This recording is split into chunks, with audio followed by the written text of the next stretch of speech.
before you go ahead and set up this pegboard backer, we would strongly suggest that you grab a couple optional items that would just maybe help make your job go a little bit easier. So we strongly suggest that you have a box cutter so that you are able to cut the background so that it fits your specific gondola size.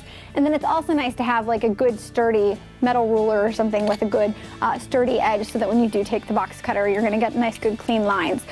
So before you even get started, we would really recommend that you make sure you have these pieces with you.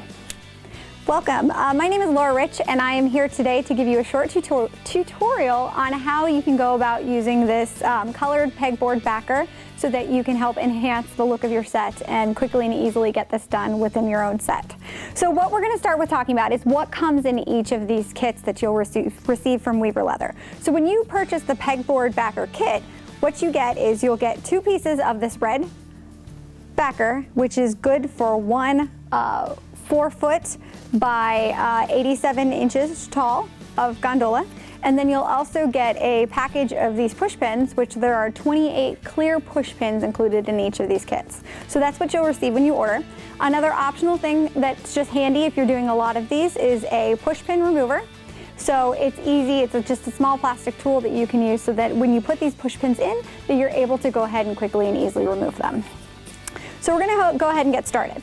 So first thing that you want to do is you want to start with your nice empty piece of pegboard back here, and you can only work with one piece at a time, so go ahead and put the second one down. And the way that we recommend is that start by lining up and finding your seams. So most pegboards, you'll be able to find a seam across the board somewhere. Sometimes it's a little higher, sometimes it's a little lower. So find your seam and start with the bottom piece and align the pegboard backer against the first hole right beneath the bottom seam. And at that point, you're gonna go ahead and put some push pins in to line up the holes. So you're gonna go ahead and put the pegboard, peg holes, push pins right into the backer. We recommend making sure that your background is very secure. So because you have 28 hooks, you can be pretty liberal about how many that you want to put around. So we just encourage you to, space them out and spread them out, making sure that you're getting several per side and across the bottom. Look at you, some more, Leah. Thank you. Perfect. So we're going to go ahead and just put a couple more in just to make sure that we're good on each piece. Perfect. Okay. So now that we have put the bottom piece of backer on, now we'll go ahead and we'll put the top. So the reason that this comes in 2 pieces is because often pegboard, they don't line up exactly. So once you go ahead and have the seam that runs across, like it's not always a guarantee that this piece of pegboard background is going to match up exactly with this one. So when we go ahead and do the second piece, we're gonna have to deal now with this seam.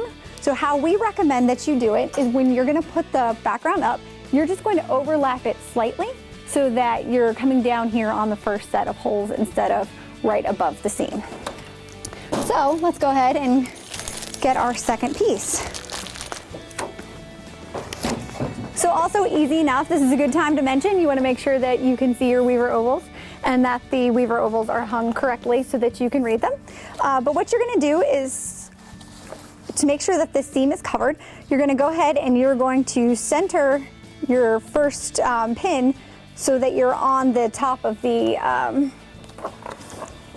background that you had just previously placed. And go ahead and stick a pin in for there as well. So at this point, you're not going to be able to see the seam, and we're going to go ahead again and we're just going to go ahead and put some more push pins in from here. All right, so again, just as we said, make sure that you're just kind of liberally putting them in so that you get some good, so it's nice and stable. So as you put more pins in, it will get more secure. So you really won't have this problem at the end. Okay, so from here, once we've put enough in that we feel pretty darn good about the location and where everything's at, we now have an opportunity to go ahead and size this based upon the size of your gondola. So this one particularly, this fits pretty darn good actually, but there's a lot of fixtures that are quite a bit shorter. So how we recommend that you would go ahead and take care of that is grab a ruler and a box cutter and figure out where you need to make sure you cut your height off at. So for example, if you've got a pop-out header and you want to make sure that everything's covered up so that the pop-out header is the highest point, so that you can go ahead and figure out your location that you would want to cut. Simply take the ruler and then you're just going to go straight across to go ahead and make that nice clean edge with the pegboard backer. And at that point, any leftover that you have, if you'd like to, you can go ahead and resize it and go ahead and use it on the bottom so that you can make sure you've got that nice flood of color across the whole thing. Once everything's in place and you feel pretty good about the pieces and where they've landed, at that point you can go ahead and just fill in with the rest of the peg hooks, the rest of the push pins, and make sure that everything fits exactly where that it's supposed to, and that you've smoothed out all of the bubbles and problem areas that you could potentially see. From there, you just go ahead and start setting your set like you would any other time. And what's really nice is you can go ahead and see where you're working at, and just go ahead and start hanging product and putting together a nice looking Weaver leather set.